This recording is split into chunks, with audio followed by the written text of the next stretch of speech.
नमस्ते मणि जी, आप सभी को भी नमस्ते। दर्शकों को आज द्वितीय सत्र में योग विभाग के द्वितीय सत्र में पुनः हम अवनी शंकर जी के साथ में हैं। आज हम जिस विषय पे बात करेंगे वो विषय है अष्टांग योग। यम नियम आसन प्राणायाम प्रत्याहार धारणा ध्यान समाधि, जो भी अष्टांग योग है। तो योग में पहले सत्र में हमने बात की थी योग क्यों उपयोगी, क्यों जरूरी है मानव मात्र के लिए। दूसरा है अष्टांग योग। अष्टांग योग 8 योग के जो अंग हैं, सोपान, योग में अधिक निगूढ़ता प्राप्त करने के लिए, योग में एक विशेष मार्ग को प्राप्त करने के लिए जो 8 सोपान है हमारे, उस 8 सोपान के बारे में हम आज आपसे बात करेंगे। तो आप हमें अष्टांग योग के विषय में कुछ आज विशेष बताइए अवनी जी। हमारे योग परंपरा, योग संस्कृति का जनक माने हैं हम महर्षि पतंजलि को। तो पतंजलि ने योग शास्त्र को पतंजलि योग सूत्र के नाम में रचना की थी। उनका योग दर्शन है। उन्होंने योगों को 8 पार्ट में या 8 खंड में विभाजित किया है, जिसको हम बोलते हैं अष्टांग योग। अष्टांग योग में पहले आता है यम, नियम, आसन, प्राणायाम, प्रत्याहार, धारणा, ध्यान और समाधि। तो वर्तमान समय में जो लोग योगाचार्य बोलते हैं कि आसन वगैरह करते हैं, वो केवल अष्टांग योग की तृतीय क्रम में जो आसन आता है उसको सिर्फ करते हैं। योग साधन का पथ जो मार्ग होता है बहुत कठिन होता है। केवल आसन को स्टेज में दिखा देने से हम उसको योगाचार्य नहीं मानेंगे। तो पहले सोपान आता है यम। यम को हम अच्छी तरह से पालन करना पड़ेगा। यम भी पहला कठिनाई है न। कैसे वो बोलते हैं कि अहिंसा सत्यम अस्तेय ब्रह्मचर्य अपरिग्रह। यम यानी 5 अंग होते हैं। यम में 5 अंग अंतर्गत होते हैं, 5 पार्ट्स। जैसे कि अहिंसा। अहिंसा यानी हमको सब सब वस्तु में हमको परमात्मा की देखना चाहिए। जो भगवान शंकराचार्य ने बोले कि एक ब्रह्म द्वितीय नास्ति, और सब वस्तु में हमको देखना चाहिए। कोई चिट्टी से मेढक, पशु पक्षी, वृक्ष सब में हमको प्राण दिखना चाहिए। वैसे तो हम हिंसा ना करेंगे। हर प्रतिमा, हर वस्तु प्राणी से हम भगवान दिखेंगे तो हम उसको अहिंसा की दृष्टि से दिखेंगे, नहीं तो हम हिंसा हो जाएंगे। इसलिए सबको हम आत्मा की दृष्टि से, स्वयं जैसे आत्मा है उनको भी वैसा आत्मा चिंतन करना चाहिए। यह है पहला पार्ट ऑफ यम। यम का पहला पार्ट है। उसके बाद आता है सत्य। सत्य यानी आपका कर्म से, वाक से, मानसिक से सत्य कर्म करेंगे, सत्य बोलेंगे, सब सत्य ही करेंगे। इसको आपका चरित्र में परिवर्तन करने के लिए यम महर्षि पतंजलि ने बोले हैं। अहिंसा सत्यम अस्तेय। अस्तेय यानी आपका शरीर में वैराग्य भाव का जागृत करना। जो चीज वहां पे पड़े हैं तो उनका आपका जो लोभ मोह आता है उनको आपका त्याग देना चाहिए। जो भाई मेरा है वो मेरा है, जो मेरा नहीं है वही हमको लोभ नहीं करना चाहिए। जो अस्तेय, चोरी का भाव की लोभन का प्रलोभन का भाव ना आए, हम इसको अस्तेय का संज्ञा प्रदान करेंगे। उसके बाद आएगा अहिंसा सत्यम अस्तेय ब्रह्मचर्य। ब्रह्मचर्य यानी आपका जो पंच कर्मेंद्रिय, पंच ज्ञानेंद्रिय एवं मन के साथ साथ आपका सर्वांग शरीर का, बाक शक्ति जो है, अब सब में ब्रह्मचर्य के पालन करना होगा। ब्रह्मचर्य के बारे में आप देख सकेंगे तो मनुस्मृति, याज्ञवल्क्य स्मृति, इसमें विस्तार रूप से वर्णन किया गया है। ये होता है ब्रह्मचर्य। अपरिग्रह। अपरिग्रह यानी आध्यात्मिक मार्ग से हमको चलना पड़ेगा। जैसे कि भगवान की प्रार्थना, संध्या वंदन आदि वैदिक कर्म से हमको कार्यरत होना पड़ेगा। तो अहिंसा सत्य अस्तेय ब्रह्मचर्य अपरिग्रह, इनको हम यम की संज्ञा प्रदान करेगा यम बोलेंगे। उसके बाद आता है नियम। द्वितीय अंग आता है नियम। नियम नियम होता है शौच, संतोष, तपस्वाध्याय तपस्वाध्याय, ईश्वर प्रणिधान, इसको हम नियम बोलेंगे। तो शौच, पहले हम देखेंगे शौच क्या है। ना शौच दो प्रकार की होते हैं, एक बाहिक शौच, एक आभ्यंतरिक शौच। हम जब भी पूजा पाठ इत्यादि हम करते हैं तो हम आचमन करते हैं। आचमन करने से जो आंतरिक का शौच होता है, जो आंतरिक शुद्धि होगी, जैसे प्राणायाम करने से आंतरिक शुद्धि होता है। ये सब आपका जो आभ्यंतरिक में शुद्धि होता है। आभ्यंतरिक में जो काम, क्रोध, लोभ, मोह, मद, मात्सर्य, ये सब शत्रु होते हैं। ये कैसे होते हैं कि वर्ज्य वस्तु की तरह इंसान की प्राणियों के शरीर में विद्यमान है। इसको हमारा सफाई करना है, इसको शुचि करना है। तो पहले हमको क्या करना पड़ेगा, आचमन, जैसे योग में आता है प्राणायाम, ये सब माध्यम से हम आंतरिक जो शत्रु जो रिपु को हम दमन कर सकेंगे।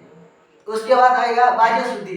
बाह्य शुद्धि स्नान इत्यादि से हम बाह्य का शुद्धि कर सकेंगे। संतोष, संतोष यानी आपका हर टाइम में आपका जो मिले, आपका जीवन में जो आए, हमको संतोष होना चाहिए। संतोष जैसे लोभ इत्यादि हमको नहीं करना चाहिए। जो मिले है ईश्वर ने दिया है, इस समझ कर हमको ग्रहण करना चाहिए। इसको संतोष कहा जाता है। तप, तप यानी हम बोल सकेंगे कि आप जो कर्म करते हैं, आपका कर्म अच्छा होना चाहिए। कर्म भी आपका तप है। जैसे एक स्वाध्याय विद्यार्थी का, उसका कर्म भी अध्ययन करना, उसका अध्ययन ही तप है। राजा का तप क्या बोलेंगे हम, उसका प्रजा का पालन करना, राज्य का रक्षा वीक्षण करना, जो धर्म बोलते हैं हम, उनका कोई तप है। जैसे हम वैद्य की जो रुग्ना जो होते हैं बीमारियों का इलाज करना, ये सब उनका तप है। आपका तप का अच्छा से करना, ये भी योग पतंजलि में बोलते हैं। जैसे हम दृष्टि से देखेंगे तो शौच, संतोष, तप, ईश्वर प्रणिधान।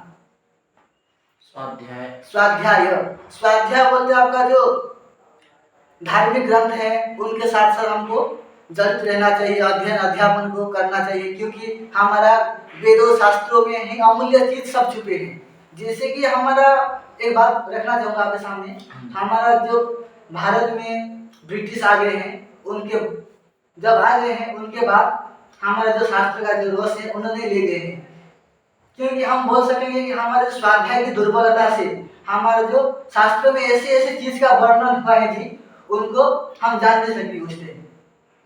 इसलिए उन्होंने सब लेकर उनकी भाषा में, हम पतंजलि मुनि ने पहले योगा योगा बोलते हैं, कोई योग नहीं सुनते हैं। आपने जो बोला ये बहुत ही अच्छा बोला। जैसे देखा जाए कि हमारी मनुस्मृति है, मनुस्मृति को भी मैक्स मुलर ने उसको इतना परिवर्तन किया है कि आज हमारे भारत के सामने धर्माचार्य हैं, वो खुद उस मनुस्मृति का विरोध कर रहे हैं। क्यों कर रहे हैं कि बोल रहे हैं कि मनु महाराज ने ऐसा लिखा है, बल्कि मनुस्मृति एक आर्ष ग्रंथ है, ऐसा उसमें कहीं पर भी वर्णन नहीं है जो मैक्स मुलर ने आंग्ल भाषा में करके अपना कर दिया। तो ये जो बोल रहे हैं अपने ब्रिटिशों के बारे में, ये सही है। और इससे हमारे भारतीय जो लोग हैं, भारतीय आर्ष ग्रंथ हैं, उनके बारे में बहुत ही ज्यादा भड़काव दिया है। ये बात सही है, आगे बताइए। हमको इसलिए हमको स्वाध्याय आदि को पालन करना चाहिए, स्वाध्याय करना चाहिए, क्योंकि हमारे शास्त्रों में ही सब अनमोल चीज है। उसके बाद आता है शौच, संतोष, तप, ईश्वर प्रणिधान। स्वाध्याय, ईश्वर प्रणिधान, ईश्वर प्रणिधान, ईश्वर यानी भगवान के सानिध्य। हम जो भी करते हैं, जो भी भोजन करते हैं, कर्म करते हैं, हम सब ईश्वर को समर्पित करना चाहिए। सब ईश्वर का दिया हुआ है, ऐसे हमको मानना चाहिए। तो अब आएगा अष्टांग योग की तृतीय थर्ड जो आएगा आसन है। तो आसन तो बहुत अभी आप देखिए ऑनलाइन में कोई योगासन सिखाता है, कोई गुरु आपका शिष्य को योगासन सिखाता है। तो योगा करने के पहले हमको 2 नियम की सटीक से पालन करना होगा, यम और नियम का। 2 सोपान चढ़ने के बाद तृतीय सोपान को आप याद रखना, आपका सहज होगा, आपका इजी हो जाएगा। तो देखो हमारा आज योगाचार्य जो योगा विशेषज्ञ ने जो बोले हैं कि योगा योगा, कोई नहीं सुनता था उस टाइम। जब अमेरिका ने बोल दिया कि इंटरनेशनल योगा डे, योगा, हमारा योग को बोला कि योगा, सब सुन गए, सब लोग करने के लिए तैयार हो गए। जो जून 30 को होता है शायद इंटरनेशनल योगा डे, इसलिए हम बोलते हैं कि हमारे शास्त्रों को ही हमको पालन करना चाहिए, हमको प्रशिक्षण शिक्षण व्यवहार करना चाहिए। हमारा जो योग है, योग को अभी विदेशों ने, जो हमारे युक्त राष्ट्र अमेरिका, उन्होंने शायद 21 जून बोला है इंटरनेशनल योगा डे। तो उन्होंने जब घोषणा कर दी, हमारा सर्वभारतीय सार्वभौमिक क्षेत्र में पालन हो गया, किंतु पहले हमारे यहाँ पे ही योगा का सृष्टि हुआ था, यहाँ का उद्भावन हुआ था। तो मैं कहता हूँ कि हमारा जो पूर्व पीढ़ियों ने जो मार्ग में चला है, वहाँ पे हमको चलना चाहिए। तो हमारा इस तरफ से हमारा आता है तृतीय अंग, जो आसन बोलते हैं। आसन तो हमारा 84 प्रकार के आसन कहा गया है, जैसे प्रकृति, पेड़ पौधों प्राणी, ये से लेकर। तो हमको योग में आसन है, प्राणायाम है, प्रत्याहार। आसन हम किसे कहेंगे, तो आसन का संज्ञा योग सूत्र में बोला है कि स्थिरम सुखम आसनम। आपका स्थिर होना चाहिए, आपका बैलेंस, रिदम, हार्मोन, ये सब एकाग्र लाइन में होना चाहिए। बैलेंस, हार्मोन एवं रिदम, ये सब एकाग्र एक स्तर में होना चाहिए। ये इसको हम आसन बोलेंगे। जैसे आप एक आसन करेंगे, आपका अंदर से तकलीफ होता होगा, तो उसको हम आसन नहीं मानेंगे, हम स्थिरम सुखपूर्वक आप आसन करेंगे तो हम उसको आसन मानेंगे। जो योगा अभ्यासी हैं, योगार्थी हैं, वो नित्य प्रतिदिन अभ्यास करने से उनका जो आसन का सुख से आप कर पाएगा, केवल अभ्यास की दौर पर। इसके बाद हम मानेंगे प्राणायाम है।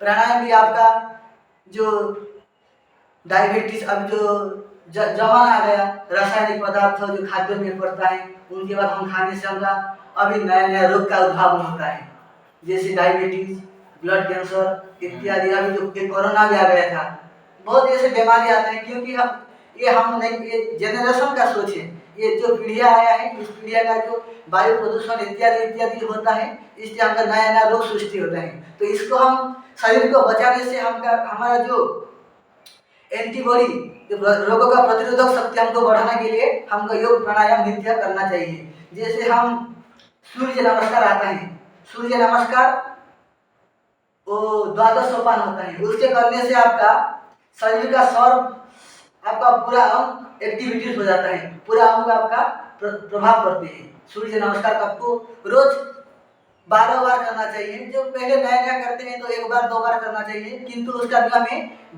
सूर्य नमस्कार 12 बार करना चाहिए। तो ये करने से आपका माइंड एक्टिविटीज, मन प्रफुल्लित ऐसे रहेगा। तो साथ साथ प्राणायाम इत्यादि करने से आपका जो डायबिटीज, जो अभी सिकलिन, दंडिस इत्यादि जो अस्थमा, ये सब बीमारी आपका नहीं होगा। एवं योगासन में हम राजा बोलते हैं शीर्षासन को, क्योंकि आदमी हर टाइम पादों से सब चलता है, क्योंकि जितना भी बॉडी में ब्लड का सर्कुलेशन, रक्त संचालन होता है, सब पैर से ऊपर तक जाता है। क्योंकि हमको अभ्यास करना चाहिए। शीर्षासन जो नहीं कर सकेंगे उनके लिए सर्वांगासन भी है। इसे करने से आपका जो उल्टे से आपका लटक रहेंगे, तो आपका पैर से आपका सिर तक ब्लड आएगा। इससे आने से आपका जो पहला कारण आपका जो हेयर फॉल होता है, अभी जो केस की ऊपरने का समस्या, ये नहीं होगा। उसके बाद का दिमाग शांत रहेगा, आपका जो भावना शक्ति है, अब या अभी क्या सोच लेते हो, थोड़ी देर बाद और क्या सोच लेते हो, ये आपका नहीं होगा। आपका कर्म में विचलित नहीं होंगे। ऐसे ऐसे जो आता है, ये सब शीर्षासन में होना चाहिए। शीर्षासन करने से आपका सब फायदा होगा। ये शीर्षासन को हम राज आसन भी माना जाता है। उसके बाद यम नियम आसन एवं प्राणायाम आता है। प्राणायाम क्या है ना, प्राण एवं आयम। प्राण वायु कितने प्रकार होते हैं, पहले हमको मनन करेंगे, तर्क करेंगे। तो हम तर्कशास्त्र में 10 प्राण बोले हैं। 10 प्राण से भी 5 प्राण मुख्यतः है। जैसे प्राण को हमको आयम करना चाहिए, हमको नियंत्रण करना चाहिए। आयाम इत्युक्ते, आयाम बोलने से हम बोलेंगे कि जो हमारा प्रकृति रूप से निश्वास प्रश्वास जाता है, उसके रोक कर हमारा रेचक, पूरक, कुंभक, ऐसे जो हमारा योगिक रीति से हमको जो वायु को रोकेंगे, फिर श्वास प्रश्वास करेंगे, इसको हम प्राणायाम बोलेंगे। जो प्रकृति रूप से चलते आता है उसका हम रोकेंगे। रेचक, पूरक, कुंभक में जो करते समय कुछ बंद भी होते हैं, कुछ बंद, जलंधर बंद, हाँ सब बंद, नाड़ी, ये सब बंद होता है। जैसे मणि बंद, जलंधर बंद, ये सब उज्जैन बंद, ये सब आता है। क्योंकि ये पहले हमको सिर्फ प्राणायाम करना चाहिए, उसके बाद इसको धीरे धीरे से सीखना पड़ता है। उसके बाद आएगा प्राणायाम। तो आपने यम नियम आसन प्राणायाम प्रत्याहार धारणा धारणा यानी ध्यान वो करना ध्यान करना है, स्मरण शक्ति इत्यादि को उसका चिंतन करना, धारणा ध्यान समाधि। तो आपने हमें पहले भी समाधि और इत्यादि जो लास्ट के जो 7वां 8वां अंक थे उसमें पहले भी बता दिया था, और यम नियम पर आपने अच्छा हमें बताया जी कि सत्य क्या है, प्राप्ति ही पर्याप्त है, हमें जितना मिल रहा है वही पर्याप्त है। धर्म दूसरा सत्य समाना आगम निगम पुराण बखाना। तो यदि हमें धर्म का वो करना है, यानी एक योग करना एक हमारा धर्म है, कर्तव्य है, सत्य मार्ग पर चलना है वो कर्तव्य है। तो आपने कई क्षेत्रों में यम नियम में ही 8 सोपान है, 8 सोपान के प्रथम 10 सोपान और उसके 10 सोपान है, 5 पान यम और नियम के। तो उनको हम न करके डायरेक्ट आसनों को करने के लिए स्टेजों पर चले जाते हैं, आपका कहने का तात्पर्य है।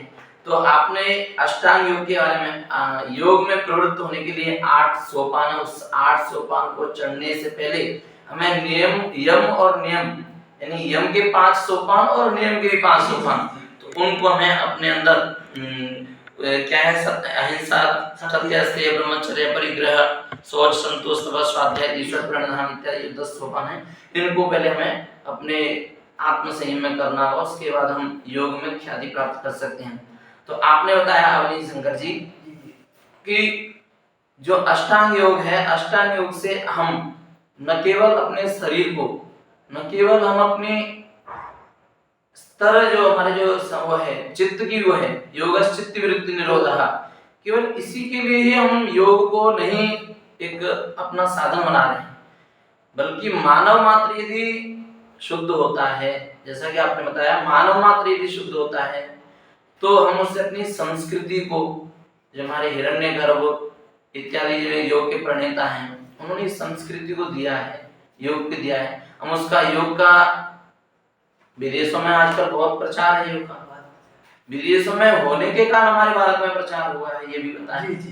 तो मैं तो इतना ही कहूँगा कि हम योग दिवस जो 21 जून को मनाते हैं, हम योग निरंतर करते रहें, खुद स्वस्थ रहें और अपने परिवार को स्वस्थ रखें, अपने देश को स्वस्थ रखें।